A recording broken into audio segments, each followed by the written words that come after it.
Reinkarnasi Kaisar Iblis Abadi. Bab 271. Di dalam kantor pusat masyarakat Chilsong Korea Selatan, di sebuah ruangan rahasia misterius yang tidak seorang pun diizinkan untuk masuk, terdengar suara gemuruh yang menyayat hati. Sialan, siapa yang merusak rencanaku? Raungan bak iblis itu membuat suasana di sekitarnya muram dan suram. Siapapun yang mendengar suara ini merasakan ketakutan dan jantung berdebar-debar yang tak terlukiskan. Jin gila. Tak lama kemudian, 7 sosok datang dan berlutut dengan satu kaki di luar pintu ruang rahasia. Tuan Iblis, mengapa Anda begitu marah?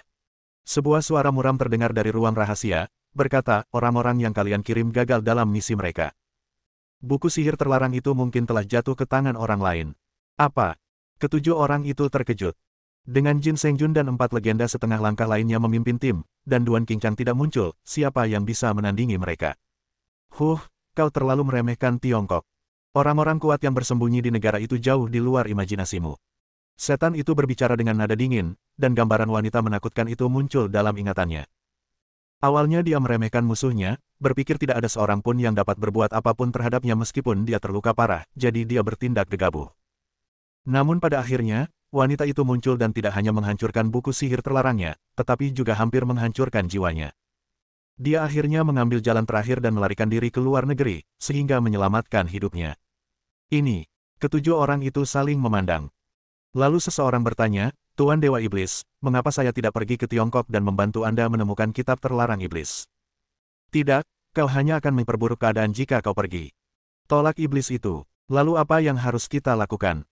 Seharusnya aku menunggu sampai segelnya benar-benar rusak sebelum pergi ke Tiongkok secara langsung. Kali ini, aku terlalu tidak sabar, yang menyebabkan perubahan tak terduga. Tapi itu tidak masalah. Tak seorang pun kecuali aku yang boleh menggunakan kodeks terlarang jalan iblis, jadi untuk sementara aku akan membiarkan orang itu menyimpannya untukku. Iblis mencibir dalam hatinya. Wanita itu telah hilang selama bertahun-tahun. Ketika ia pulih dari luka-lukanya, tak seorang pun di dunia ini yang akan menandinginya. Setelah menyelesaikan masalah masyarakat 7 bintang, Xiao Chen merasa tidak ada lagi yang bisa dilakukannya di wilayah barat, jadi dia membawa Xiao Yingsui meninggalkan wilayah barat dan kembali ke Gunung Mingyue di Jiangnan. Coba aku lihat apa itu. Di halaman villa, Xiao Chen mengeluarkan 4 liontin giok dan bersiap untuk menggabungkan semuanya menjadi satu. Sejujurnya, fondasi dan kekuatan Seven Stars Society berada di luar dugaannya. Keempat legenda setengah langkah itu semuanya sangat kuat, dan teknik yang mereka praktikkan tampak seperti teknik bela diri Tiongkok asli. Ia berspekulasi bahwa iblis di balik Seven Stars Society mungkin berasal dari Tiongkok, dan kemudian lari ke Korea Selatan karena suatu alasan. Wow! Di bawah bimbingan Xiao Chen, keempat keping batu giok itu bersatu, dan kekuatan mereka langsung menyatu, meledak menjadi bola cahaya ilahi yang cemerlang. Namun, ada belenggu yang melingkari cahaya ilahi, yang mencegah benda-benda di dalamnya untuk benar-benar mengembun dan terwujud. Segel Buddha. Xiao Chen merenung sejenak. Energi Buddha dapat mengatasi energi iblis, dan secara umum, hal-hal yang disegel dengan ajaran Buddha sebagian besar sangat berbahaya. Saya harap sesuatu yang disegel dengan sangat hati-hati tidak akan mengecewakan saya. Begitu dia selesai berbicara, Xiao Chen menjentikkan jarinya dan aliran kekuatan spiritual melesat keluar. Dentang. Segel Buddha tiba-tiba pecah dan hancur. Cahaya ilahi tak lagi terikat dan mulai mengembang serta berubah bentuk, perlahan berubah menjadi kitab surgawi berwarna hitam. Pada posisi paling mencolok dari buku surgawi hitam, terdapat 4 karakter emas besar yang tertulis buku terlarang jalan setan. Kitab suci jalan iblis yang terlarang. Xiao Chen menyentuh dagunya dan mengulurkan tangan untuk mengambil buku surgawi hitam. Tetapi tiba-tiba muncul keinginan kuat untuk melawan dari buku hitam itu, dan muncullah api hitam yang hendak membakar tangan Xiao Chen. Beranikah kau menolakku hanya dengan sebuah kitab suci? Xiao Chen mencibir dan mengabaikan sepenuhnya api hitam itu, membiarkannya menyala seolah-olah dia tidak merasakan apapun, dan dengan paksa menarik kitab surgawi itu jatuh. Sepertinya buku surgawi ini adalah harta karun spiritual. Mari kita sempurnakan dulu. Xiao Chen tidak peduli tentang apapun. Semakin kitab surgawi menolaknya, semakin ia ingin memaksakan diri untuk menyempurnakannya. Saat pikiran itu muncul di benaknya, dia menggunakan ki kekaisarannya untuk berubah menjadi seorang abadi, dan ki kekaisarannya melilit buku sihir terlarang. Namun tiba-tiba, buku terlarang iblis mengubah sikap perlawanannya sebelumnya dan berinisiatif untuk mengenali pemiliknya. Buku itu berubah menjadi cahaya ilahi yang menembus tubuh Xiao Chen dan menghilang. Petik 2. Xiao Chen terdiam. Buku jelek ini punya alur cerita yang cepat sekali. Namun, teknik transformasi kekaisaran memang ajaib. Bahkan dia sendiri pun tidak dapat memahaminya sepenuhnya. Karena kitab sihir terlarang itu telah mengenali tuannya, Xiao Chen berhenti mempelajarinya dan memutuskan untuk menanganinya nanti. Dia berpikir bahwa kultivasi Xiao Yingsui hampir mencapai kemacetan lagi, jadi dia memintanya untuk mulai berlatih dan bersiap untuk menerobos ke tingkat legendaris setengah langkah. 2 hari kemudian, dia menerima pesan dari Feng Yuhe, yang mengatakan bahwa seseorang dari keluarga Dai telah tiba di rumah Feng, menanyainya tentang seni Phoenix Ilahi dan bertanya apa yang harus dilakukannya. Dia memikirkannya dan membiarkan Xiao Yingsui tinggal di Gunung Mingyue untuk berlatih sendiri sementara dia pergi ke Yanjing. Kali ini, Xiao Chen tidak membentuk formasi tersembunyi. Dengan kekuatan Xiao Yingsui saat ini, ia tidak memiliki lawan di bawah ranah legendaris, jadi tidak perlu khawatir ia berada dalam bahaya. Pada hari itu, Xiao Chen meninggalkan Gunung Mingyue dan tiba di rumah keluarga Feng di Yanjing. Tepat seperti yang tertulis dalam surat itu, orang-orang dari keluarga Dai datang dengan agresif dan menanyai Feng Yuhe tentang tindakan tegas Phoenix Ilahi. Total ada 3 orang dari keluarga Dai yang datang, 2 di antaranya merupakan orang tua di alam Zhenwu, dan seorang lagi adalah Dai Qianwu. Dai Qianwu berdiri dengan hormat di samping kedua lelaki tua itu, seperti gadis yang baik, tidak berani bertindak gegabah, yang menunjukkan bahwa dia sangat menghormati mereka. Setelah Xiao Chen memasuki aula, semua mata tertuju padanya. Dai Qianwu segera membisikkan sesuatu di telinga kedua lelaki tua itu. Feng Yuhe maju dan hendak berbicara, tetapi Xiao Chen memotongnya dan berkata, "Tidak perlu bicara lagi, aku akan mengurusnya." "Kamu Xiao Chen?" 2 tetua dari keluarga Dai melangkah maju dan bertanya kepada Xiao Chen, "Dari mana kamu diam-diam mempelajari seni Phoenix Ilahi keluarga Dai?" Xiao Chen melirik mereka berdua dengan tenang, dan bertanya dengan tenang, "Apakah ada bukti yang membuktikan bahwa seni Phoenix Ilahi adalah praktik keluarga Dai Anda?" Sudah diketahui umum bahwa seni Phoenix Ilahi adalah seni bela diri leluhur keluarga Dai. Kata seorang lelaki tua dengan marah. "Benarkah?" Tanya Xiao Chen dengan tenang, "Kalau begitu, katakan padaku, apa tingkat tertinggi dari seni Phoenix Ilahi?" "Alam tertinggi seni Phoenix Ilahi." Kedua lelaki tua itu saling memandang. Pada saat ini, Dai Qianwu menjawab, "Level tertinggi dari seni Phoenix Ilahi adalah level ke-7 dari kembalinya Phoenix Ilahi ke asal." "Apakah kamu yakin?" Xiao Chen melirik Dai Qianwu. "Tentu saja, aku sudah berlatih seni Phoenix Ilahi sejak kecil.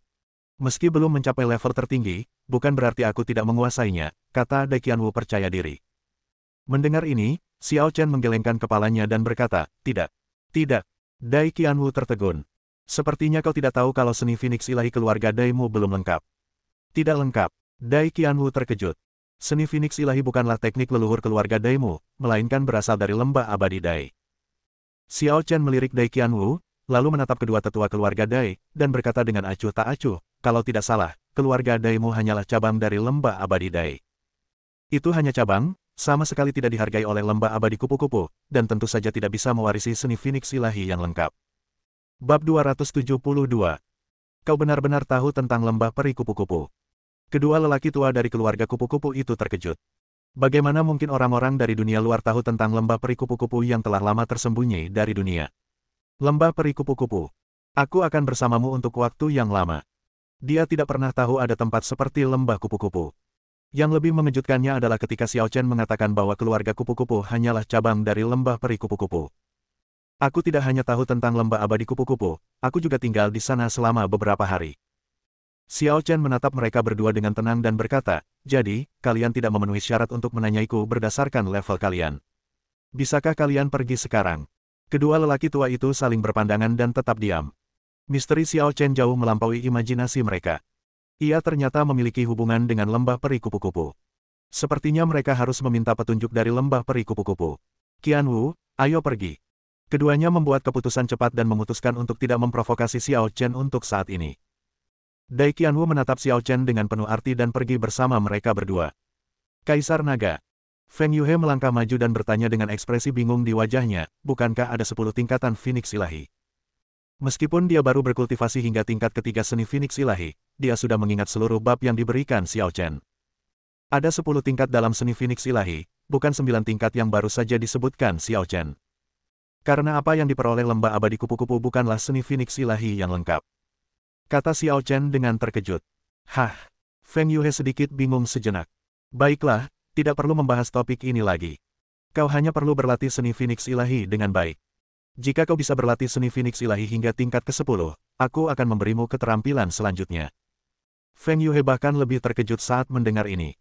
Mungkinkah seni Phoenix ilahi tingkat ke-10 masih belum merupakan tingkat tertinggi, dan masih ada keterampilan berikutnya setelah tingkat ke-10? Ini sungguh menakjubkan.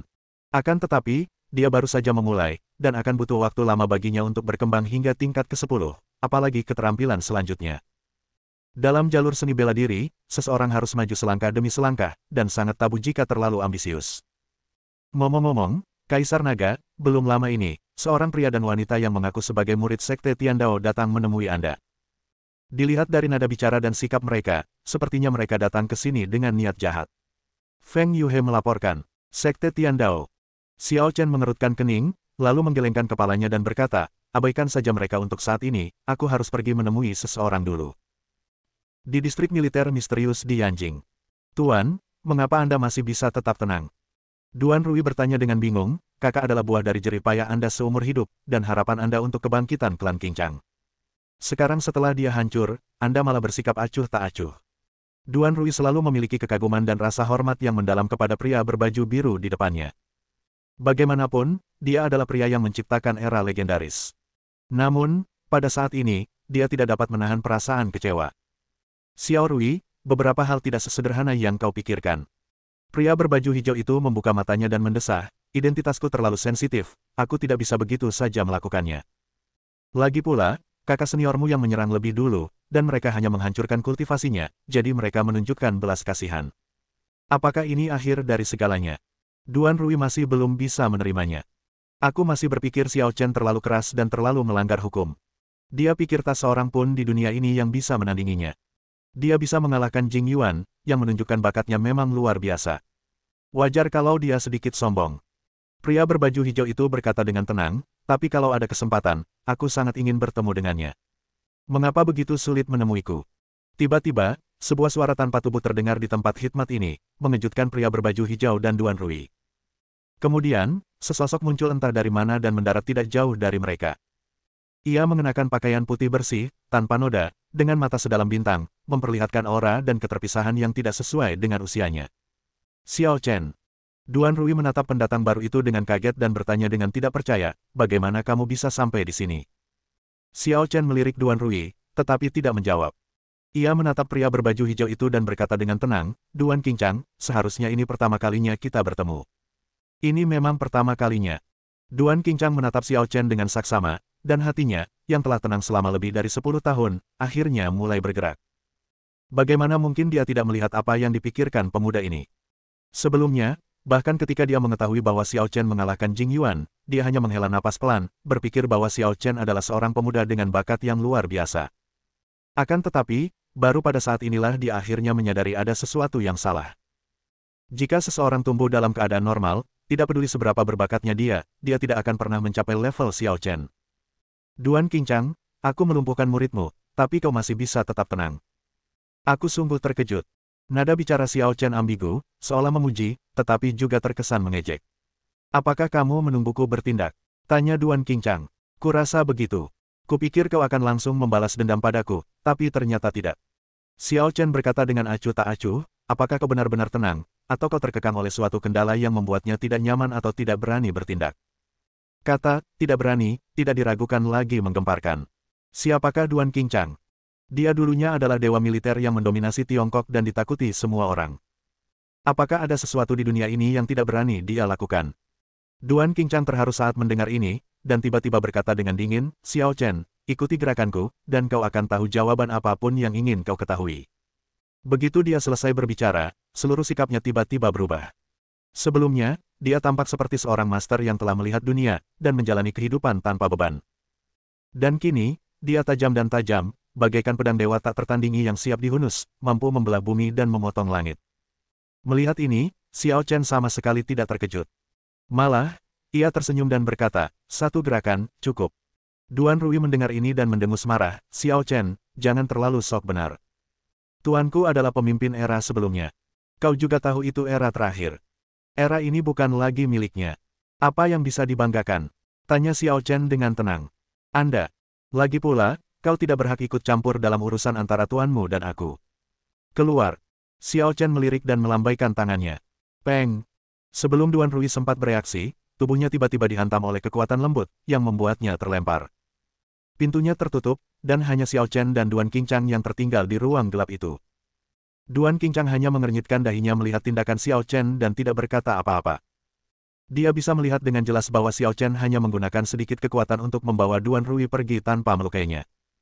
Tetapi karena Xiao Chen dapat mengendalikan kekuatannya hingga tingkat yang demikian terampil, kekuatannya tidak dapat ditebak oleh akal sehat. Duan Qingchang, aku telah menyakiti muridmu. Sekalipun kau benar-benar seorang suci, mustahil kau tidak punya perasaan sama sekali. Kau pasti menyimpan kebencian terhadapku di dalam hatimu. Xiao Chen menatap langsung ke arah Duan Qingchang dan berkata, aku akan melakukan apa yang kau katakan. Kalau aku kalah, kau boleh melakukan apapun yang kau mau padaku. Tapi kalau kau kalah, kau harus berjanji satu hal padaku. Ada apa? Tanya Duan Qingchang. Kau akan tahu sebentar lagi. Duan Qingchang sedikit terkejut, dan berkata dengan suara berat, apakah kamu begitu yakin bisa mengalahkanku? Xiao Chen berkata dengan tenang, jika kamu tidak percaya diri, aku tidak akan datang kepadamu. Baiklah, aku akan menghargai kesembronoanmu dan aku akan melakukan yang terbaik. Duan Qingchang bagaikan pohon pinus. Ia mengangkat tangan kanannya tinggi-tinggi dan mengerahkan momentum yang agung. Gerakan pertama yang dilakukannya sungguh mengejutkan. Namun, saat menghadapi Duan Qingchang yang serius, Xiao Chen tetap tenang dan tampak memiliki keyakinan penuh. Bab 273. Di luar area rahasia distrik militer, Duan Rui membutuhkan waktu lama untuk mendapatkan kembali ketenangannya dan menghela napas lega. Baru saja, ketika dia terkena energi Xiao Chen, dia pikir dia akan mati, tetapi tanpa diduga, dia langsung terlempar keluar tanpa ada luka sedikit pun di tubuhnya. Dia tidak bermaksud menyakitiku, atau dia bisa saja membunuhku sesuka hatinya. Duan Rui bergumam pada dirinya sendiri, merasa rumit. Sebenarnya dia tidak membenci Xiao Chen, tetapi dia selalu merasa sedikit tidak puas. Ia diadopsi oleh Duan Qingchang sejak kecil, dan mengambil nama keluarga Duan Qingchang, Duan. Ia bukan hanya murid Duan Qingchang, tetapi tidak berlebihan jika dikatakan bahwa ia adalah putri angkat Duan Qingchang. Ketika ia tumbuh dewasa, ia selalu bangga akan hal itu. Ia juga menyaksikan kebangkitan kakak laki-lakinya, Jing Yuan, dan secara tidak sadar ia percaya bahwa generasi muda di dunia luar tidak sebaik mereka. Namun kemunculan Xiao Chen menghancurkan kognisinya dan membangkitkan harga dirinya. Dia selalu bertanya-tanya, bagaimana mungkin seseorang yang tidak memiliki latar belakang menginjak-injak ketiga keturunan dewa militer di bawah kakinya. Xiao Chen, mungkin kau memang sangat kuat, tetapi kau telah menantang gurumu melebihi kemampuanmu dan akan menderita kekalahan terbesar dalam hidupmu. Duan Rui mengepalkan tinjunya saat dia berbicara serius. Tepat saat itu, ledakan. Dengan ledakan energi yang dahsyat, seberkas cahaya menerobos langit-langit, mencapai langit dan mengguncang surga. Aura yang mengerikan. Duan Rui tampak ngeri. Untungnya dia keluar, kalau tidak jaraknya terlalu dekat dan akibat dari kekuatan ini akan cukup untuk menghancurkannya. Tak lama kemudian, tabrakan itu berangsur-angsur mereda, yang berarti pertempuran di dalam telah berakhir. Lagi pula, itu bukan pertarungan hidup dan mati antara keduanya, itu hanya pertarungan satu gerakan untuk menentukan pemenangnya. Panggilan. Bayangan hitam melesat keluar dari puncak langit dan membelah angkasa. Melihat ini, Duan Rui bergegas masuk. Di ruang gelap, Duan Qingchang masih berdiri diam di tempatnya semula, tetapi Xiao Chen sudah tidak ada lagi. Jelas sekali dialah yang baru saja pergi. Tuan, apakah Anda menang? Duan Rui terkejut dan senang. Duan Qingchang balas menatapnya, tanpa mengatakan sepatah kata pun tentang hasilnya. Ia malah mengambil sebuah pil dan menyerahkannya kepada Duan Rui, sambil berkata, Xiao Rui, pil ini bisa membantumu memperbaiki dantianmu yang rusak dan memulihkan kekuatanmu. Oh, Duan Rui terkejut. Bisakah dantian yang rusak diperbaiki? Ramuan macam apa yang begitu ajaib? Guru, kalau memang bisa memperbaiki dantian, sebaiknya diberikan saja kepada kakak senior. Sayang sekali kalau diberikan kepada saya. Meskipun Duan Rui juga ingin memulihkan kultivasinya, bakat dan kekuatannya jauh lebih rendah dibandingkan Jing Yuan, dan nilai mereka tidak setara. Tidak, ini diberikan kepadaku oleh Xiao Chen. Duan Qingchang berkata dengan tenang, hanya ada satu pil, dan itu hanya bisa diminum olehmu. Mengapa? Duan Rui bingung. Karena harga diri Jing Yuan terlalu kuat, jika kultivasinya pulih, dia mungkin akan membalas dendam pada Xiao Chen lagi. Aku tidak ingin melihatnya. Duan Qingchang menatap Duan Rui dan berkata, setelah kultivasimu pulih, aku akan berusaha sebaik mungkin membimbingmu. Bimbing aku dengan segenap kekuatanmu. Duan Rui merasa seperti sedang bermimpi. Tentu saja, kakak senior Jing Yuan lebih berbakat darinya.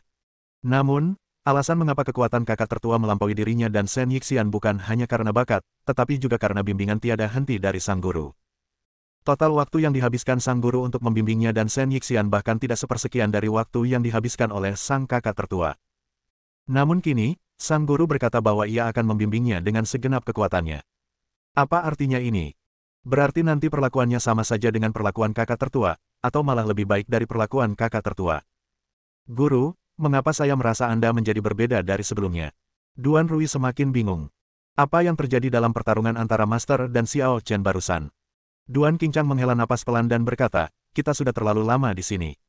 Sudah waktunya keluar dan melihat-lihat.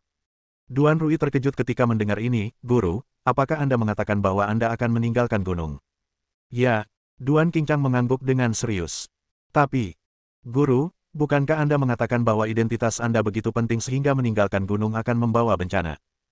Gelar Dewa Militer Duan Qingchang memang terlalu sensitif, jadi mulai sekarang, tidak akan ada lagi Dewa Militer Duan Qingchang di dunia ini, hanya. Pikiran Duan Qingchang masih memutar kembali gerakan yang dilakukannya dalam pertarungan sebelumnya dengan Xiao Chen, serta apa yang dikatakan Xiao Chen kepadanya. King Long. Setelah menyelesaikan masalah Duan Qingchang, Xiao Chen tidak punya tujuan untuk sementara waktu, jadi dia hanya berkeliaran di jalan sebentar. Xiao Chen. Sebuah suara yang familiar terdengar dari belakang. Xiao Chen berbalik dan melihat seorang gadis yang modis, lincah, dan cantik berlari ke arahnya dengan cepat. Ning Zilan. Xiao Chen sedikit terkejut. Dia tidak menyangka akan bertemu dengannya di sini. Sejujurnya, dia memiliki kesan yang sangat mendalam terhadap Ning Zilan. Ning Zilan adalah sosok yang ceria dan polos. Ia memiliki hubungan yang baik dengan Lin Xuanying. Ia suka mengejar bintang dan berfantasi. Meskipun menjalani kehidupan biasa-biasa saja, ia sangat puas dan bahagia. Xiao Chen cemburu akan hal ini. Xiao Chen, ternyata kamu. Kukira aku cuma berhalusinasi. Ning Zilan terengah-engah, wajahnya memerah. Dia jelas sangat gembira melihat Xiao Chen. Kenapa kamu di sini? Aku ingat rumah dan sekolahmu tidak dekat, kan? Tanya Xiao Chen. Sekarang liburan musim panas dan sekolah sedang libur. Saya dan beberapa teman sekelas datang untuk mendengarkan konser Master Wu Fang. Kata Ning Zilan. Xiao Chen mengangguk ketika mendengar ini. Ia telah melupakan konsep waktu. Saat itu hampir akhir Agustus, mendekati September. Tunggu, kau bilang Wu Fang. Xiao Chen teringat nama ini. Master piano yang muncul di pesta ulang tahun Xia Xiyun tampaknya bernama Wu Fang. Ya, Wu Fang adalah seorang maestro musik ternama di Tiongkok. Kalian pasti pernah mendengar tentangnya, kan? Kata Ning Zilan, maestro Wu Fang sudah pensiun dari industri musik, tapi beliau sudah menerima seorang murid. Beliau akan membawanya untuk tampil di konser ini. Siapa nama murid Wu Fang? Namanya Xia Xiyun. Seru Ning Zilan, dia sangat cantik. Anak-anak laki-laki di kelas kami sampai ngiler melihat fotonya. Dia tidak jauh lebih buruk dari Gong Sun Yue, gadis tercantik di Yanjing. Tentu saja. Xiao Chen tidak menyangka bahwa setelah beberapa lama tidak bertemu dengannya, Xia Xiyun akan mengadakan konser di Yanjing. Ngomong-ngomong, sekarang sudah bulan Agustus, dan Xia Xiyun serta Ling Xiaozu seharusnya sudah menyelesaikan ujian masuk perguruan tinggi mereka. Aku penasaran bagaimana mereka melakukannya. Dia tidak tahu nilai Ling Xiaozu, tetapi nilai Xia Xiyun selalu luar biasa dan dia memiliki banyak peluang untuk masuk ke Universitas Yanjing. Pada saat ini, sekelompok pria dan wanita datang mengejar Ning Zilan. Zilan, kenapa kamu tiba-tiba kabur? Kupikir terjadi sesuatu padamu. Seorang anak laki-laki jangkung melangkah maju dan berkata, saya bertemu teman, maaf. Ning Zilan meminta maaf. Oh, benarkah itu dia? Anak laki-laki jangkung itu melirik Xiao Chen. Ya. Ning Zilan mengangguk, lalu bertanya pada Xiao Chen, apakah kamu ingin pergi ke konser Master Wu Fang bersama kami? Mendengar ini, si jangkung langsung berkata, konser ini sangat populer, dan tiketnya sudah lama terjual habis. Sekalipun kamu punya koneksi dan pakai pintu belakang, kamu cuma bisa dapat tiket terakhir dan paling murah. Bab 274. Kejun, bahkan kamu tidak bisa mendapatkan tiket tambahan. Satu saja sudah cukup. Pinta Ning Zilan. Anak laki-laki jangkung itu menggelengkan kepala dan berkata, aku tidak bisa berbuat apa-apa. Hanya ada tiket di baris terakhir. Tergantung temanmu mau atau tidak. Benarkah? Ning Zilan menatap Xiao Chen dengan ekspresi sedikit menyesal di wajahnya setelah mendengar itu. Tidak apa-apa, pergilah dan tonton bersama teman-teman sekelasmu. Kata Xiao Chen tanpa peduli. Bahkan, jika Ning Zilan bisa mendapatkan tiketnya, dia pasti akan menolak. Aku ada urusan lain, jadi aku pergi dulu. Sampai jumpa. Setelah mengucapkan selamat tinggal pada Ning Zilan, Xiao Chen pergi. Melihat ini, Kejun menunjukkan sedikit kegembiraan dan berkata kepada Ning Zilan, Zilan, ayo pergi. Konsernya baru mulai malam ini, ayo jalan-jalan dulu. Oke, Ning Zilan mengangguk. Saat itu, seorang gadis datang dan bertanya dengan malu-malu, Zilan, apa hubunganmu dengan anak laki-laki itu sekarang? Apa kamu punya informasi kontaknya? Wah, Qingqing, aku nggak ngangka kamu berpikiran terbuka banget dan mau berinisiatif minta kontak cowok. Canda pria dan wanita lainnya. Sekarang zamannya beda. Bukankah wajar kalau cewek mengejar cowok? Bantah gadis bernama Qingqing itu. Karena kamu bilang begitu, aku tidak akan sopan. Gadis mungil itu berkata kepada Ning Zilan, Zilan, hubungan kita sangat baik, kamu harus menjadi orang pertama yang memberitahuku informasi kontak anak laki-laki itu. Hei, Xiaolu, kau keterlaluan. Kata Qingqing sambil berkacak pinggang. Ini pertama kalinya kita bertemu, jadi cuma kamu yang boleh mengejarnya. Aku juga akan mengejarnya, dan siapapun yang berhasil menangkapnya lebih dulu akan melihat betapa hebatnya dia. Hehe, aku tidak takut padamu. Kejun merasa agak tidak nyaman saat melihat dua teman sekelas perempuannya bertengkar memperebutkan anak laki-laki lain. Namun dia mengejar Ning Zilan, jadi dia terlalu malas untuk memedulikan mereka. Ning Zilan juga kehilangan kata-kata saat ini, Qingqing, Xiaolu, jangan bertengkar lagi. Aku bahkan tidak tahu informasi kontaknya. Kita hanya kebetulan bertemu hari ini. Ah, Qingqing terkejut. Zilan, kamu bahkan tidak bisa mendapatkan informasi kontak pria setampan itu. Bukankah itu terlalu payah? Benar sekali, semuanya sia-sia. Xiaolu setuju. Ning Zilan berkata tanpa daya, dia bukan dari dunia yang sama dengan kita, jadi jangan pernah mencoba mengejarnya. Apakah dia generasi kedua yang kaya atau punya latar belakang yang berpengaruh? Kedua gadis itu semakin terkejut. Alih-alih berkecil hati, mereka justru semakin penasaran dengan Xiao Chen. Generasi kedua yang kaya apa? Aku kenal semua tuan muda terkenal di Yanjing, tapi aku belum pernah melihat yang seperti dia. Kata Kejun dengan sedikit nada meremehkan. Kejun, kau hanya membual. Belum lagi keluarga bangsawan tak kasat mata di Yanjing, ada ratusan bahkan di tempat terbuka. Apa kau yakin kau kenal mereka semua? Xiaolu mendengus, tidak setuju. Aku belum melihat semuanya, tapi setidaknya aku pernah mendengar namanya. Kejun awalnya ingin mengatakan bahwa dia belum pernah mendengar nama Xiao Chen, tetapi ketika dia memikirkannya perlahan, dia tiba-tiba terkejut. Xiao Chen, mengapa nama ini terdengar begitu familiar? Penjahat yang tiba-tiba muncul di pesta tes seni bela diri keluarga Feng baru-baru ini tampaknya bernama Xiao Chen, bukan? Mungkinkah itu orang yang sama? Secara umum, orang awam jarang bersentuhan dengan masalah di dunia seni bela diri, jadi Qingqing dan Xiaolu mungkin masih relatif asing dengan nama Xiao Chen. Tapi dia berbeda. Dia memiliki banyak teman prajurit di lingkarannya, dan nama Xiao Chen berulang kali disebut di telinganya beberapa waktu lalu. Mungkin mereka hanya punya nama yang sama. Xiao Chen itu jenius yang mengalahkan 3 keturunan dewa perang. Bagaimana mungkin dia terlihat begitu saja? Kejun menyuntikkan obat penenang ke dalam dirinya sendiri dan berkata kepada kedua gadis itu, baiklah, abaikan saja Xiao Chen itu, ayo kita jalan-jalan ke Times Square di depan. Baiklah, saya akan menelepon dan bertanya apakah Zhang Qiang dan yang lainnya sudah tiba. Kami sepakat untuk bertemu di pintu masuk Universitas Yanqing pukul 5 sore. Xiao Chen memikirkannya dan menelepon Ye Yufei terlebih dahulu.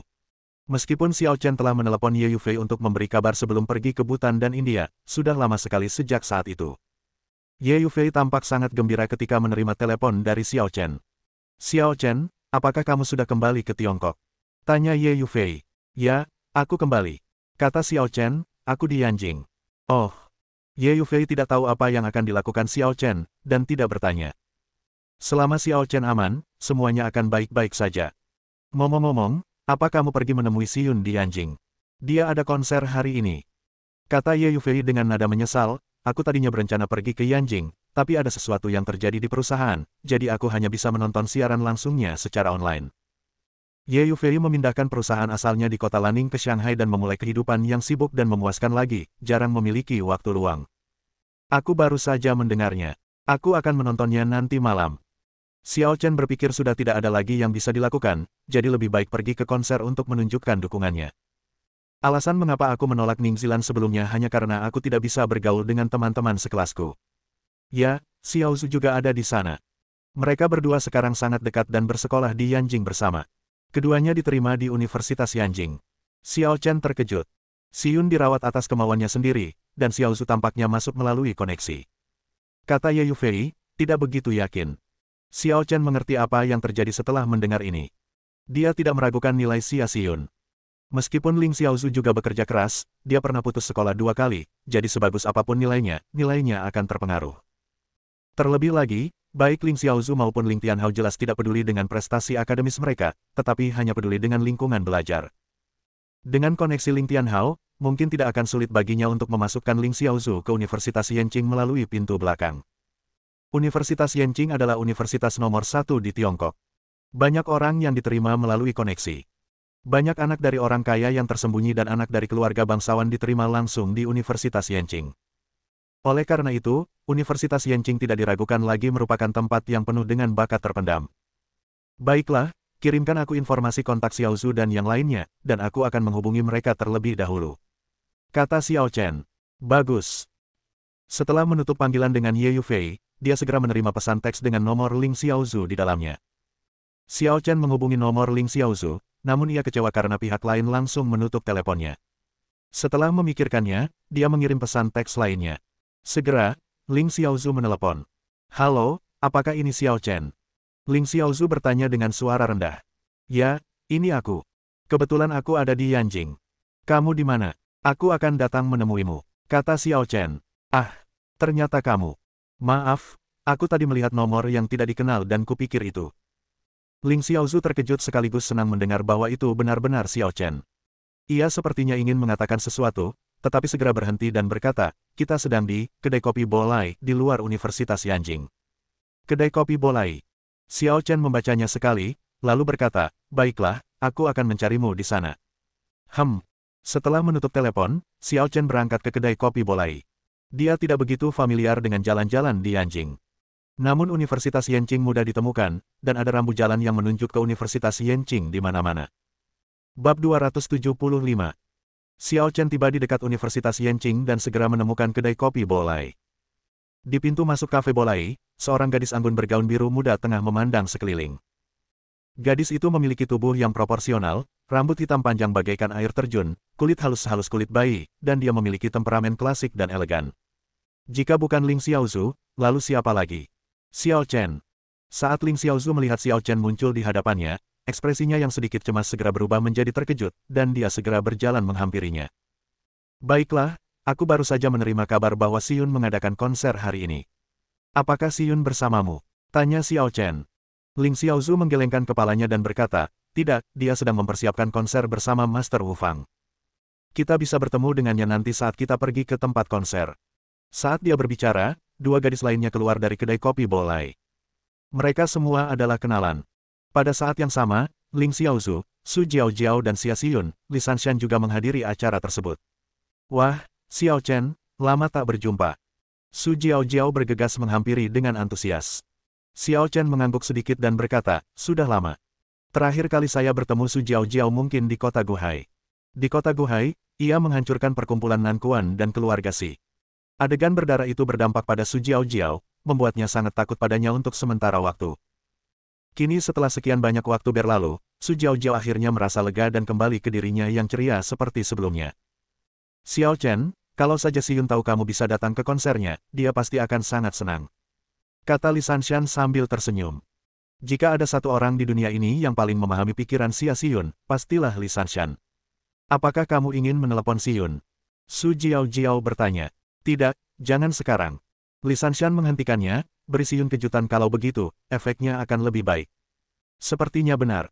Su Jiaojiao mengangguk. Xiao Chen tidak menyangka keempat gadis itu begitu dekat sekarang. Ia bertanya kepada Su Jiaojiao dan Li Sanshan, apakah kalian juga kuliah di Universitas Yanjing sekarang? Bagaimana mungkin? Nilai kami tidak cukup bagus untuk masuk Universitas Yanjing. Su Jiaojiao dan Li Sanshan menggelengkan kepala. Kami datang ke Yanjing khusus untuk mendukung Xiyun. Kalau begitu, bagaimana kalau aku atur agar kalian kuliah di Universitas Yanjing? Xiao Chen berpikir, jika mereka berempat kuliah di universitas yang sama, mereka akan bisa saling menjaga. Ah, mungkinkah? Su Jiaojiao dan Li Sanshan sama-sama terkejut. Universitas Yanjing adalah universitas nomor 1 di Tiongkok. Jika mereka bisa kuliah di Universitas Yanjing, itu akan menjadi kehormatan besar bagi keluarga mereka. Mereka tidak punya alasan untuk menolak. Terlebih lagi, Xia Xiyun dan Ling Xiaozu keduanya berada di Universitas Yanjing, jadi mereka secara alami bersedia datang. Jangan khawatir, karena Xiao Chen sudah bicara, pasti tidak akan ada masalah. Ling Xiaozu pun ikut senang.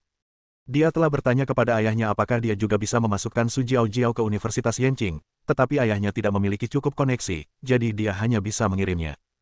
Namun, ia sangat menyadari kemampuan Xiao Chen, yang jauh melampaui kemampuan ayahnya. Hal ini mudah bagi Xiao Chen. Bagus sekali. Aku sangat mencintaimu, Xiao Chen. Kata Su Jiao penuh semangat, sambil menarik lengan Ling Xiaozu dan berkata, dengan begini, aku dan Xiaozu bisa bersama lagi. Aku tidak akan mengucapkan kata-kata klise seperti itu. Terima kasih banyak. Li Sanshan tersenyum pada Xiao Chen.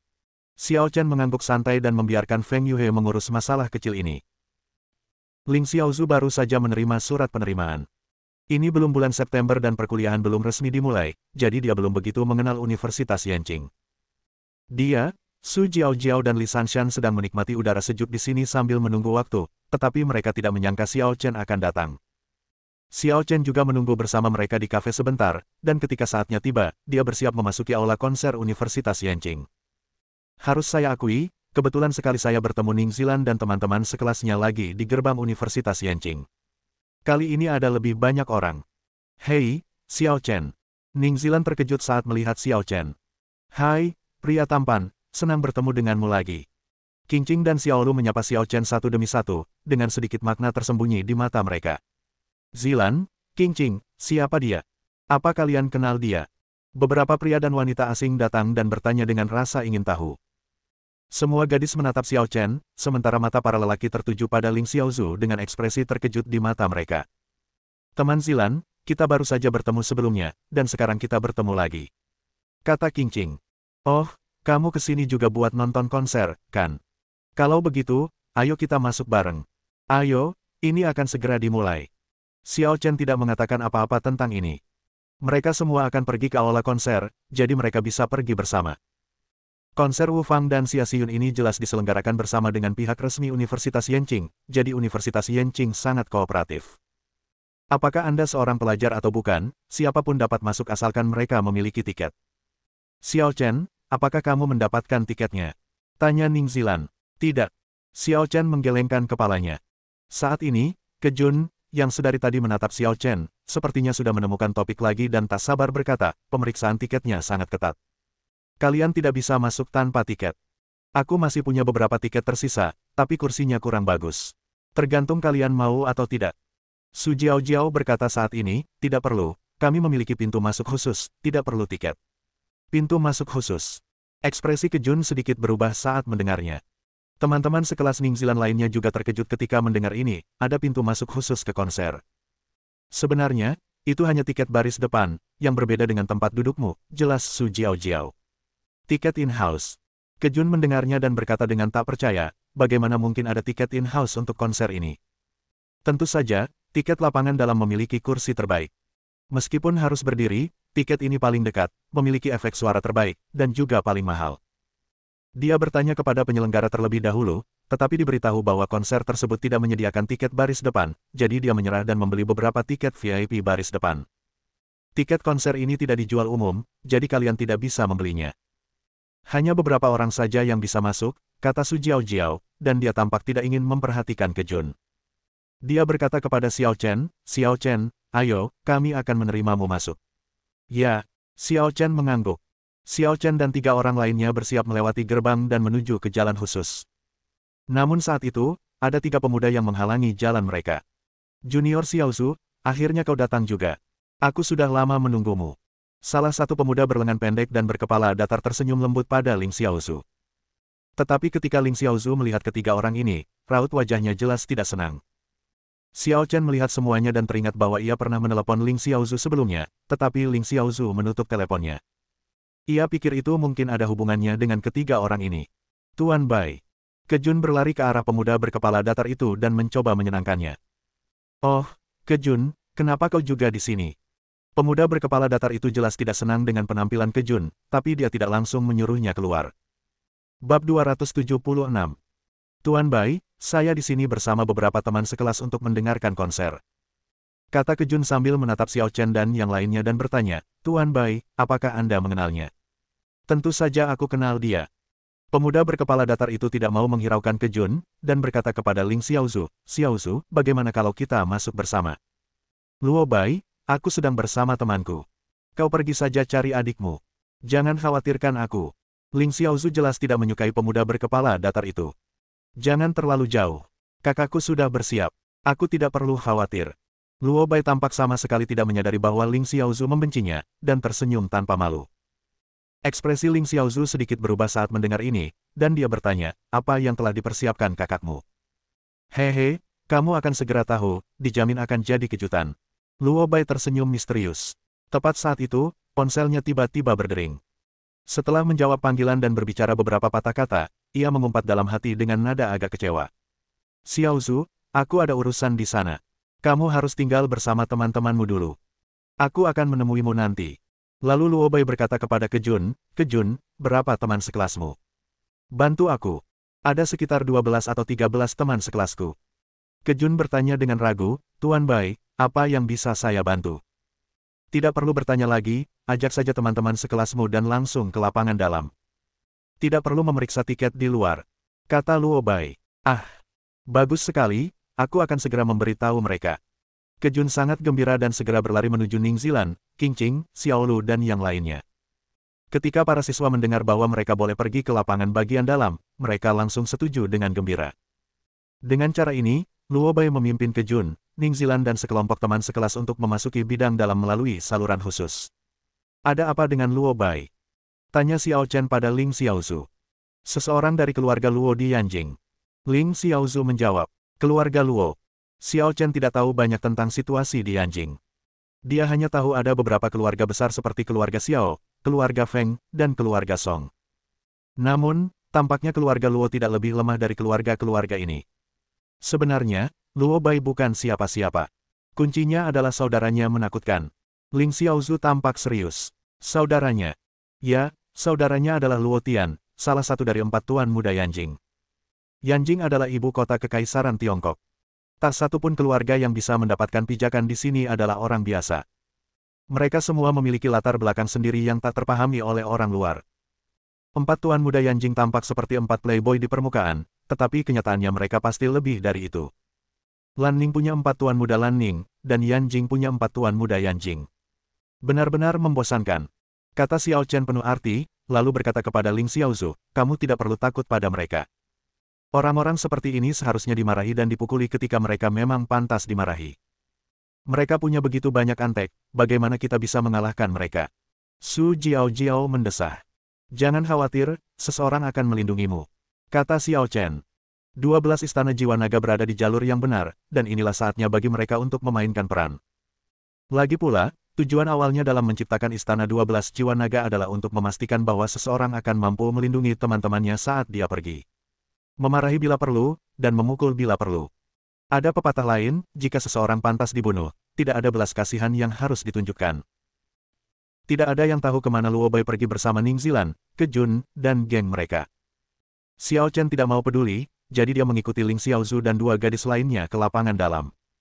Xiao Chen, berjalanlah di belakang kami dan jangan muncul dulu. Kata Li Sanshan. Mengapa? Tanya Xiao Chen. Tentu saja kami ingin memberi Siyun kejutan. Kau benar-benar tidak kreatif, pergi begitu saja, kata Li Sanshan seolah-olah ingin merencanakan sesuatu. Kau gila. Xiao Chen tidak peduli untuk memperhatikannya dan bergegas masuk lebih dulu. Hei, Xiao Chen, Li Sanshan mencoba menghentikan Xiao Chen. Ling Xiaozu memotongnya dan berkata, lupakan saja, Sanshan. Kau tahu temperamen Xiao Chen. Dia tidak punya kesabaran untuk membiarkanmu merencanakan apapun. Baiklah. Li Sanshan hanya bisa menyerah dan mengikuti Xiao Chen. Setelah memasuki ruangan, Anda dapat melihat seorang gadis bergaun putri putih duduk di depan piano, berlatih dengan sangat giat untuk mempersiapkan konser yang akan datang. Pada saat ini, Li Sanshan tiba-tiba bergegas dan menutupi mata Xia Xiyun dari belakang.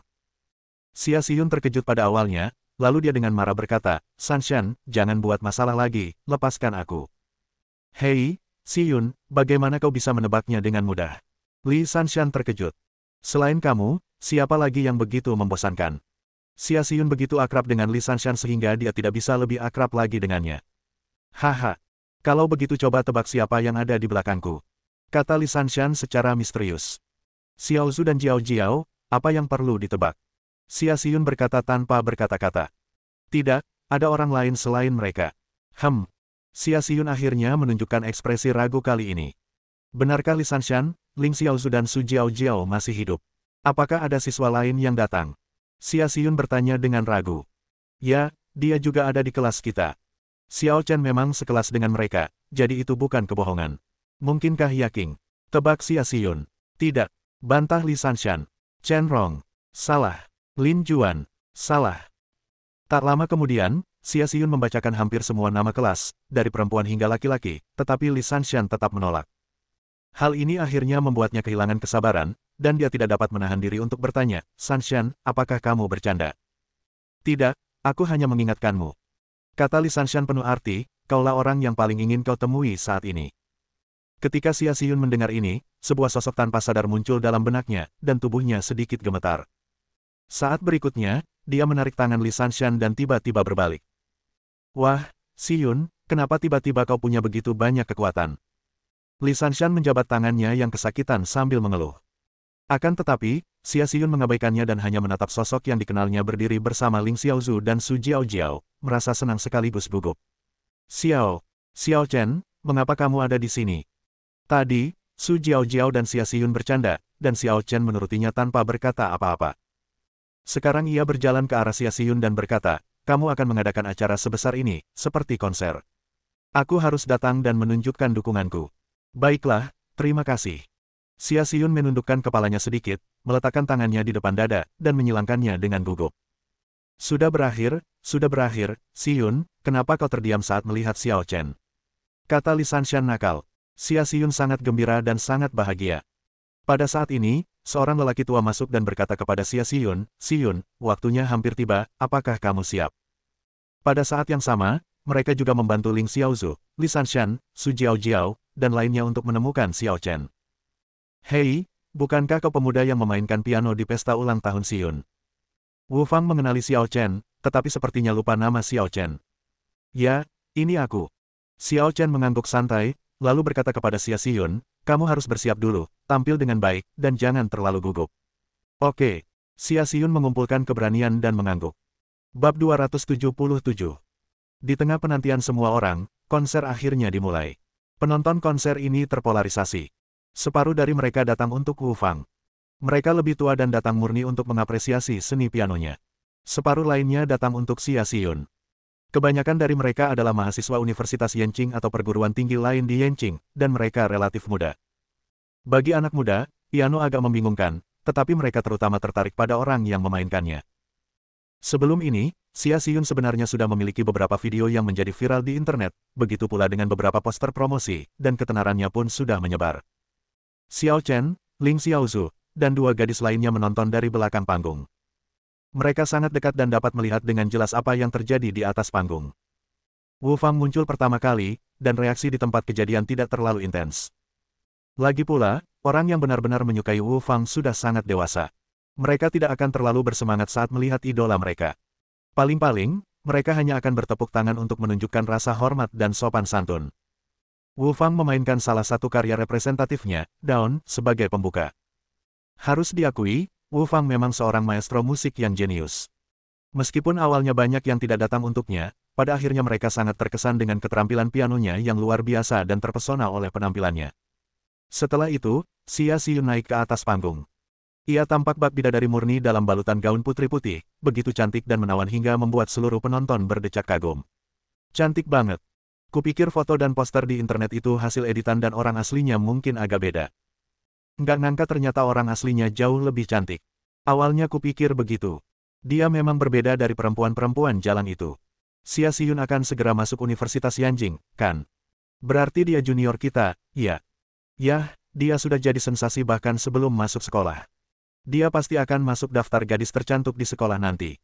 Aku penasaran apakah dia punya pacar. Dia cantik sekali, pasti banyak yang mengaguminya waktu SMA, dan mungkin dia sudah punya pacar. Konon, adik junior Xiyun berasal dari keluarga biasa, dari kota kecil yang sangat terbelakang. Bagaimana mungkin anak laki-laki dari tempat seperti itu pantas untuknya? Benar sekali, aku akan memburu orang. Ayolah, ini bukan giliranmu. Seseorang sudah bertindak, dan tak seorang pun di Yanjing berani menandinginya. Oh, siapa itu? Luo Tian, salah satu dari 4 tuan muda Yanjing. Apa? Luo Tian mengejar Xia Xiyun. Dari mana informasi ini berasal? Apakah ini dapat dipercaya? Di antara 4 tuan muda Yanjing, Luo Tian adalah yang paling suka main perempuan. Ia sering dikelilingi wanita cantik, tetapi ia tak pernah mengakui bahwa mereka adalah pacarnya. Ia bahkan aktif mendekati para wanita. Bukankah ini konyol? Itu dulu. Luo Tian serius kali ini. Konon dia bersumpah untuk tetap bersih demi Xia Xiyun dan tidak akan pernah menyentuh wanita lain lagi. Ya ampun, jika Luo Tian bisa mengubah kebiasaannya dan tidak menyentuh wanita, itu akan menjadi berkah bagi banyak orang lajang. Xia Xiyun tidak hanya cantik dan memiliki temperamen yang luar biasa, tetapi juga murah hati dan sopan. Ia memberikan perasaan yang sangat menyenangkan dan telah memenangkan cinta banyak orang. Faktanya, Xia Xiyun sangat gugup saat itu. Separuh kegugupannya berasal dari penonton.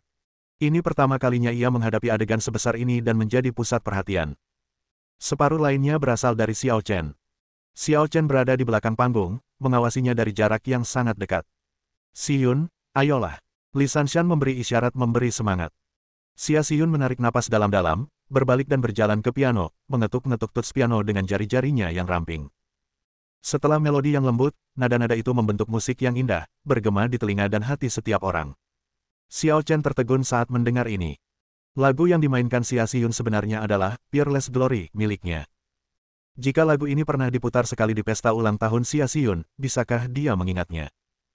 Kalau seorang kultivator, ya mudah saja mengucapkannya, tapi orang biasa seharusnya mustahil melakukannya. Lagi pula, musik berbeda dari kata-kata dan jauh lebih sulit diingat daripada kata-kata. Perlahan-lahan, Xiao Chen menyadari ada sesuatu yang salah. Karya musik yang dimainkan Xia Xiyun memiliki banyak kesamaan dengan Peerless Glory, tetapi juga banyak perbedaan, seolah-olah dia sendiri yang menulis ulang. Yang membuat Xiao Chen terkesan adalah tidak adanya kejanggalan dalam hubungan keduanya, seakan-akan keduanya hanyalah 2 lagu dengan gaya yang mirip. Ini cukup membuktikan bakat luar biasa Xia Xiyun dalam bermusik. "Hei, Xiao Chen, apakah ini lagu yang kamu mainkan di awal?" Tanya Li Sanshan ragu. "Berbeda. Lagu ini mengandung emosinya sendiri," kata Xiao Chen serius. "Oh." Li Sanshan tampak mengerti tetapi tidak sepenuhnya. Kedengarannya sangat bagus. Puji Ling Xiaozhu dari lubuk hatinya. "Aku tidak begitu mengerti piano, tapi aku merasakan sesuatu yang menyentuh hati saat mendengarkannya." "Saya juga." Su Jiao menggema. Di atas panggung, gadis berbakat itu sangat asyik, mengetukkan 10 jarinya untuk memainkan musik surgawi. Seorang pria heroik penuh dengan gairah. Di mana hati wanita cantik ini? Dengan pedang di tangan, aku menjelajahi dunia tanpa rumah. Pemandangan yang indah tidak dapat dibandingkan dengan kecantikanmu yang tiada taraf. Penonton terdiam, terhanyut oleh alunan musik yang indah. Seolah-olah mereka benar-benar hadir, terbuai oleh dunia dongeng yang diciptakan oleh musik itu. Konsepsi artistik yang indah membuat orang meneteskan air mata dan merindukannya. Malaikat murni, orang-orang mengagumi mereka dan terobsesi dengan mereka. Ketika lagu itu berakhir, semua orang di tempat kejadian seakan mendengar malaikat di panggung mendesah pelan, seolah ada sesuatu yang dipikirkannya dan terdengar sedih. Pada saat itu, banyak orang yang patah hati dan ingin segera berdatangan untuk menghiburnya. Namun, tak seorang pun melakukan ini, karena mereka akan merasa rendah diri. Mereka hanyalah orang biasa dan tak berhak berdiri di hadapannya. Aku tak pernah menyangka ada wanita berhati murni seperti dia di dunia luar. Gu Chengxi menatap Xia Xiyun di atas panggung, raut wajahnya yang dingin berubah, dan matanya berkilat samar. Di sebelahnya, Ji Xuanping tampak tidak senang ketika mendengar ini dan berkata, "Apa hebatnya itu? Dia hanya punya wajah cantik. Bukankah dia hanya fas?"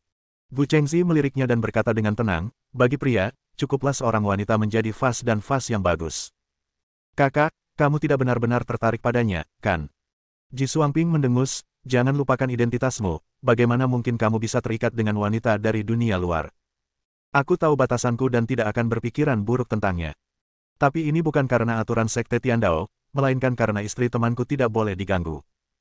Dialah wanita yang disukai Luo Tian, dan aku tidak akan menyentuhnya." "Begitu lebih baik." Ji Xuanping merasa lega, tetapi masih sedikit tertekan. Dia pikir dia cukup cantik. Dia sudah lama bersama kakak laki-lakinya, tapi kenapa kakak laki-lakinya itu sepertinya tidak tertarik padanya? Jelas saja selama kakak senior punya ide, dia bisa dengan mudah mendapatkannya. Bagus. Setelah beberapa saat tenggelam dalam pengalaman itu, para penonton akhirnya bersorak dan bertepuk tangan meriah, memuji dari hati. Xia Xiyun membungkuk sedikit dan hendak kembali ke belakang panggung. Pada saat ini, sekelompok pria dan wanita muncul di panggung sambil berpegangan tangan, mengelilingi Xia Xiyun di tengah. Di tengah kebingungan semua orang, alunan musik romantis dan lembut tiba-tiba terdengar.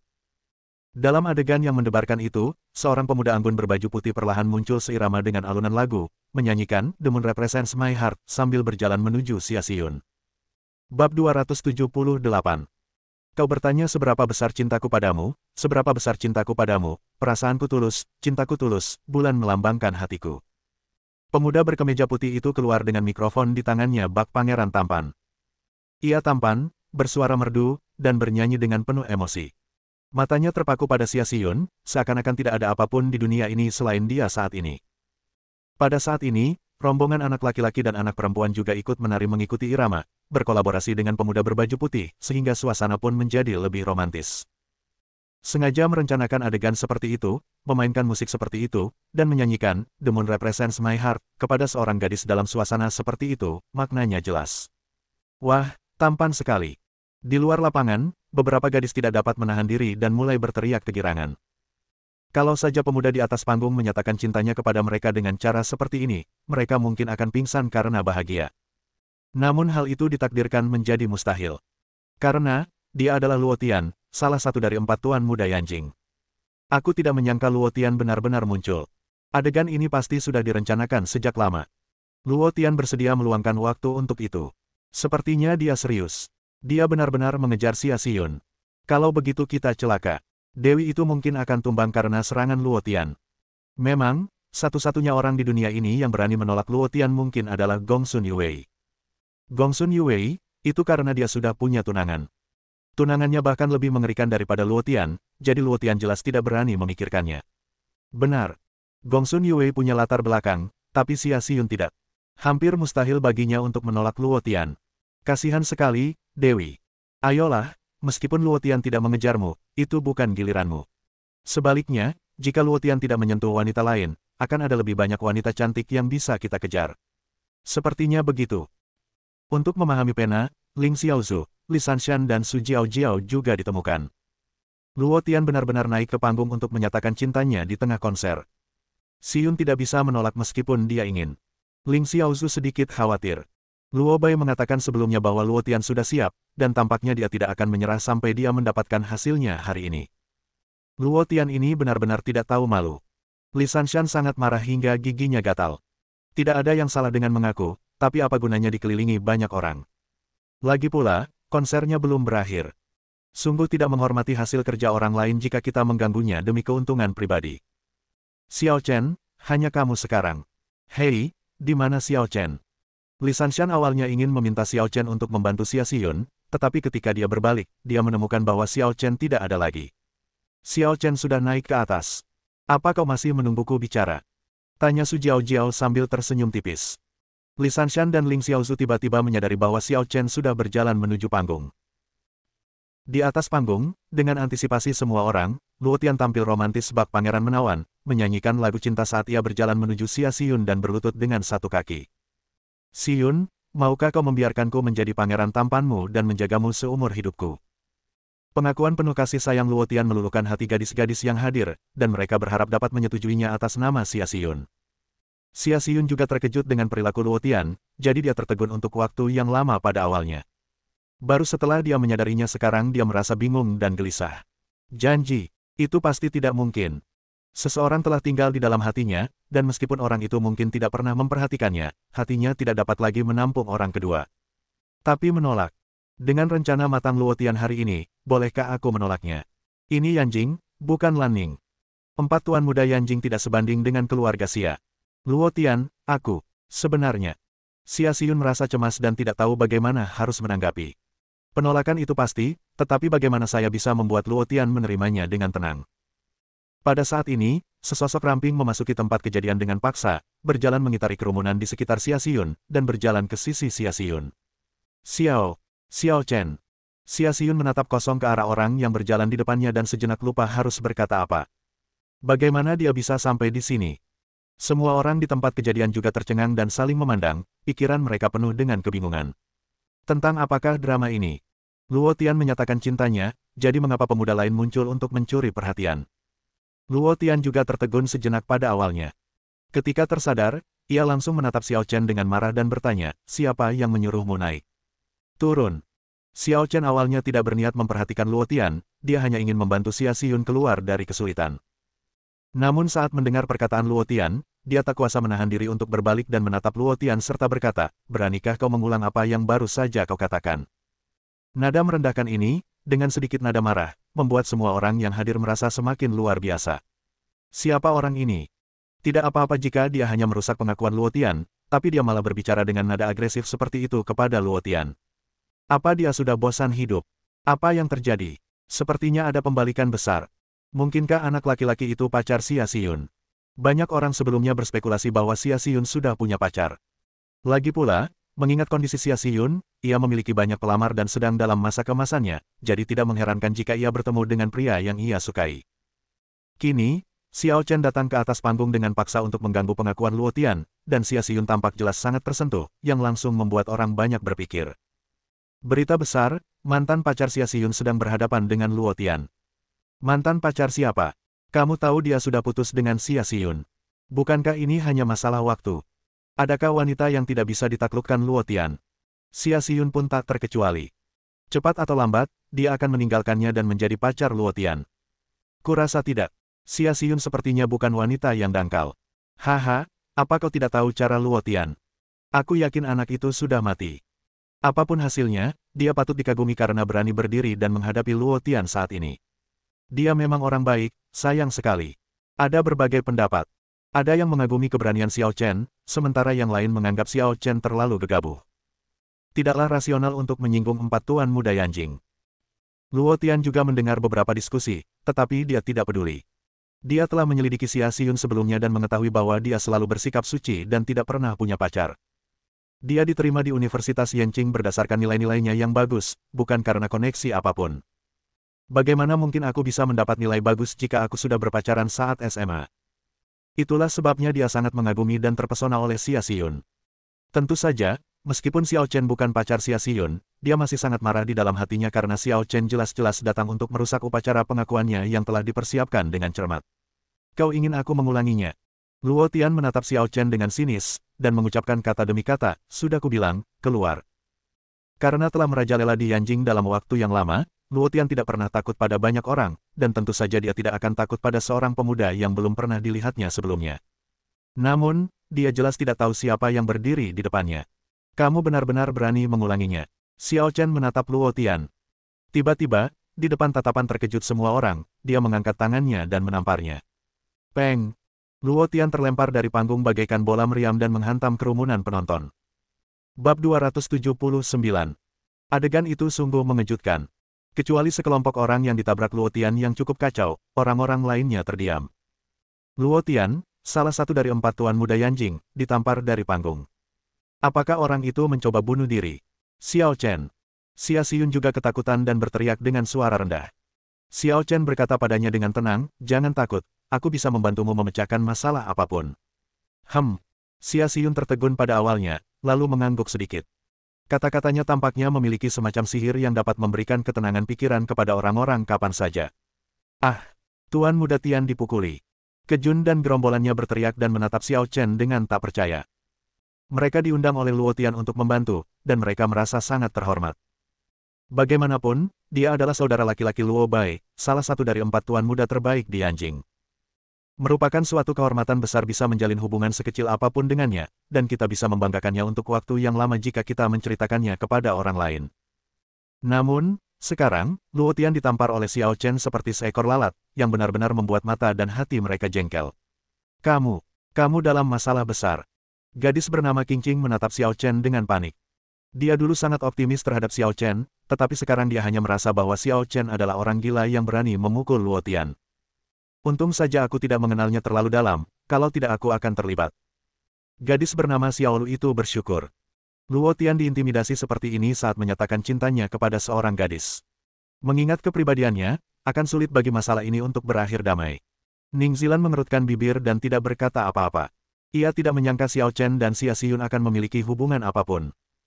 Dengan kepribadian Xiao Chen, hampir tak terelakkan ia akan berkonflik dengan Luo Tian. Saat itu di keluarga Song, dia bahkan tidak memberi muka kepada Song Xingguo, kepala keluarga Song. Dia menamparkan Song Yan di depan Song Xingguo, dan begitu sombongnya hingga melanggar hukum. Namun, Keluarga Luo lebih kuat dari keluarga Song, jadi dia masih sedikit khawatir.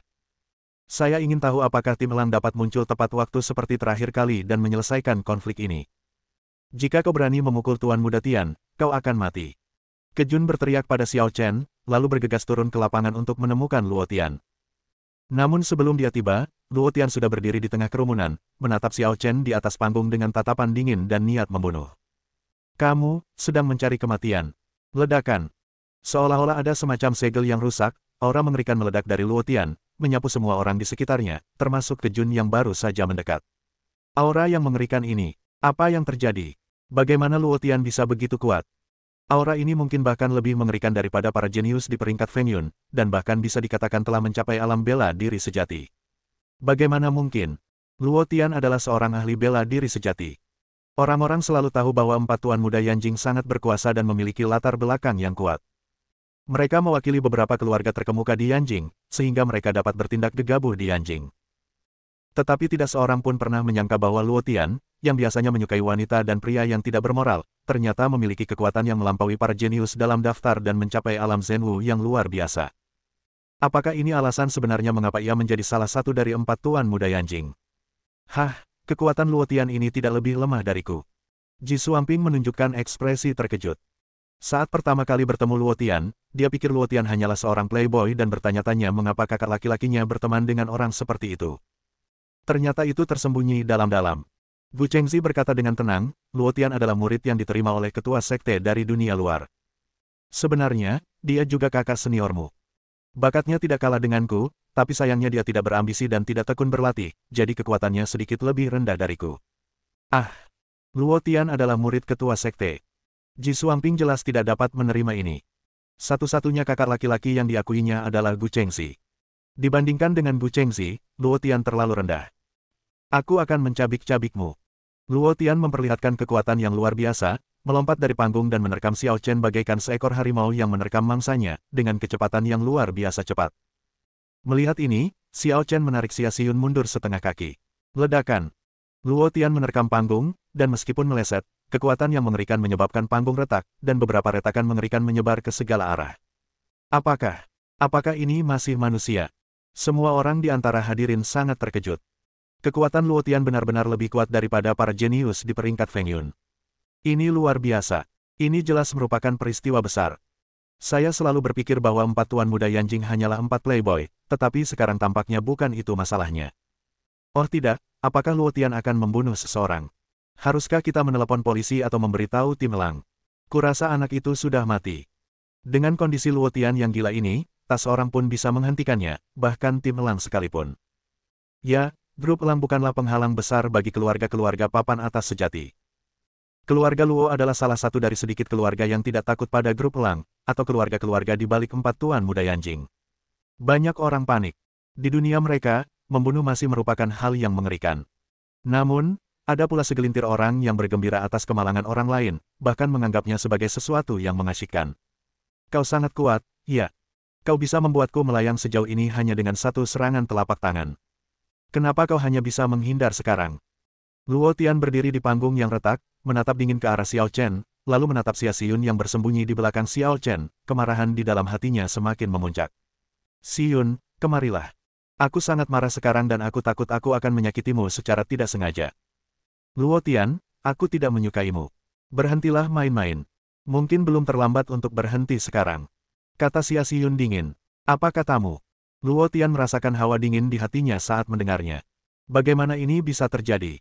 Mengapa Xia Xiyun lebih suka bersembunyi di balik anak laki-laki ini daripada menolak dirinya sendiri? Mungkinkah saya salah, dan semuanya berjalan sebagaimana dugaan semua orang, dan dia dan anak laki-laki ini benar-benar memiliki hubungan yang tidak jelas? Baiklah, bagus sekali.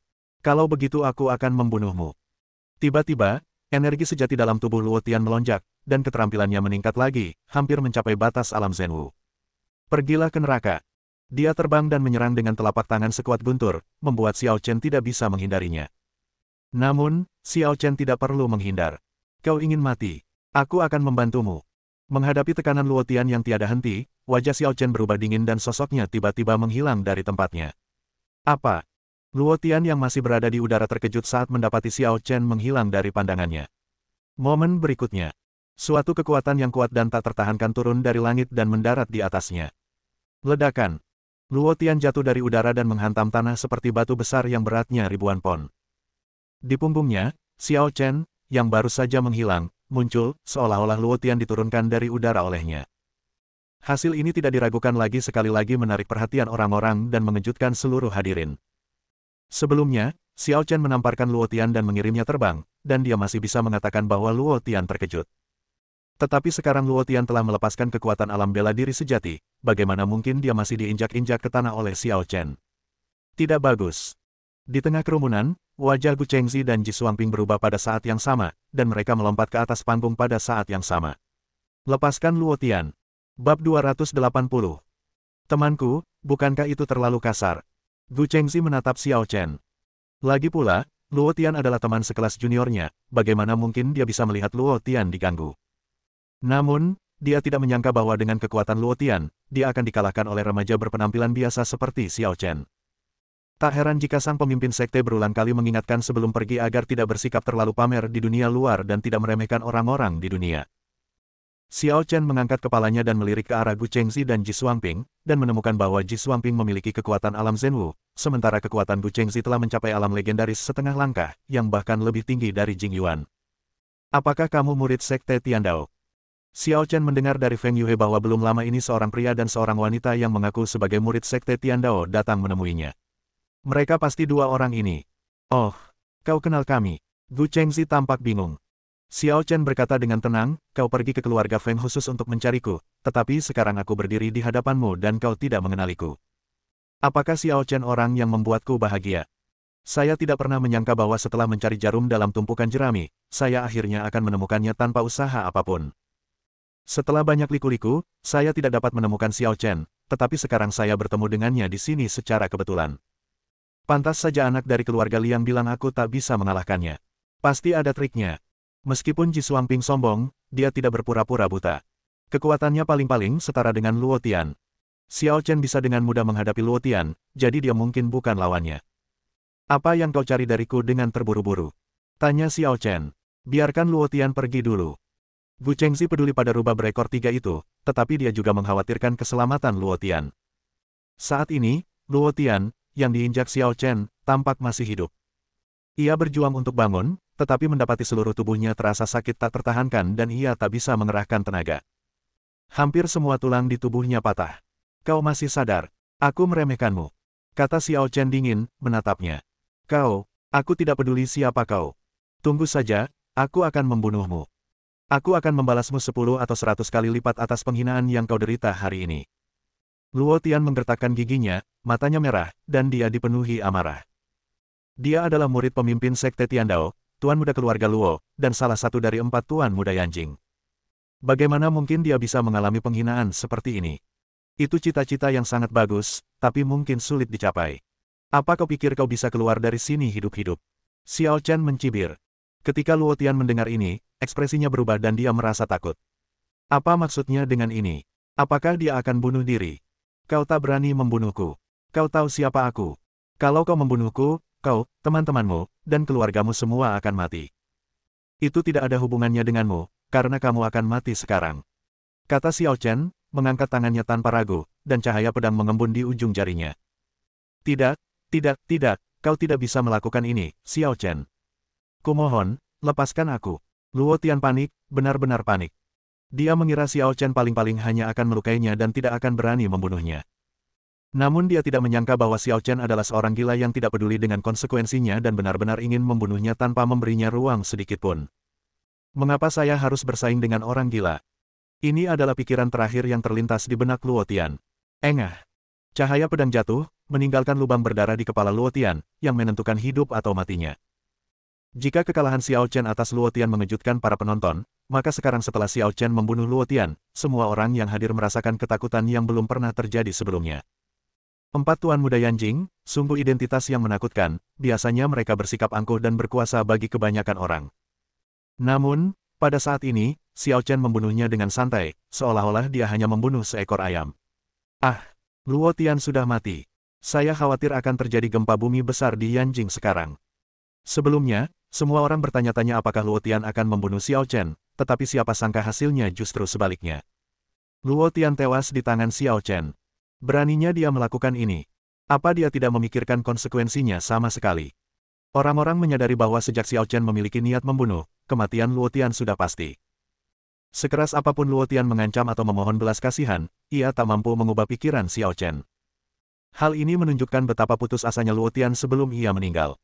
Bahkan jika keluarga Luo membunuh Xiao Chen untuk membalaskan dendam Luo Tian di masa depan, Luo Tian tidak akan bisa melihatnya. Kamu benar-benar berani membunuhnya. Gu Chengxi juga terkejut dengan metode gemuruh Xiao Chen tadi dan tidak punya waktu untuk menyelamatkan Luo Tian. Sekarang setelah saya menyadarinya, bagaimana mungkin saya tidak marah? Kalau kau tidak membunuh orang seperti ini, bukankah kau hanya akan mencari masalah? Xiao Chen menatap Gu Chengxi dengan tenang dan berkata, jadi, aku sarankan kau untuk tidak mengulangi kesalahan yang sama. Maksudmu, kalau aku memprovokasi kamu, kamu akan membunuhku, seperti kamu membunuhnya. Gu Chengxi tertawa marah. Ini adalah pertama kali dalam hidupnya dia melihat orang yang begitu sombong. Membunuhnya. Dia adalah jenius nomor 1 di Sekte Tiandao. Bagaimana mungkin seorang manusia biasa yang tumbuh di dunia sekuler berani membunuhnya? Semua orang jenius itu acuh tak acuh. Gu Chengxi memang selalu acuh tak acuh. Ia sangat percaya diri dengan kemampuannya sendiri dan tidak pernah berpikir akan kalah dari rekan-rekannya. Terlebih lagi, Xiao Chen lebih muda darinya. Aku akan lihat bagaimana kau membunuhku. Gu Chengxi memperlihatkan tingkat kultivasinya setengah langkah menuju alam legendaris, dan aura serta kehadirannya bahkan lebih hebat dari Jing Yuan. Meskipun Jing Yuan adalah seorang jenius yang dibina oleh Duan Qingchang setelah menghabiskan separuh hidupnya, Gu Chengxi adalah jenius pertama yang dibina oleh Sekte Tiandao dengan kekuatan penuh sekte tersebut. Vision langit yang terbakar. Pada saat ini, Gu Chengxi kembali terlihat menggunakan teknik rahasia yang kuat. Ia tampak bermandikan api. Kekuatan fisiknya meningkat 3 poin lagi, hampir mencapai batas legenda setengah langkah. Tinggal selangkah lagi untuk menembus ambang pintu dan melangkah ke ranah legenda sejati. Dia benar-benar menggunakan trik ini sejak awal. Apakah ini tanda pengakuannya? Ji Xuanping menarik napas. Dia tahu bahwa Burning Sky Vision akan meningkatkan kekuatan fisik seseorang dalam waktu singkat dan mengeluarkan potensi mereka hingga batas maksimal, tetapi memiliki efek samping tertentu. Bahkan sebelum pertarungan dimulai, sang kakak senior langsung menggunakan jurus ini, yang menunjukkan bahwa ia masih sangat menghargai Xiao Chen di dalam hatinya dan tidak memandang rendah dirinya hanya karena usianya yang masih muda. Sekarang kekuatan saudaraku sudah mendekati puncak legenda setengah langkah, dia bisa dikatakan benar-benar tak terkalahkan di bawah legenda.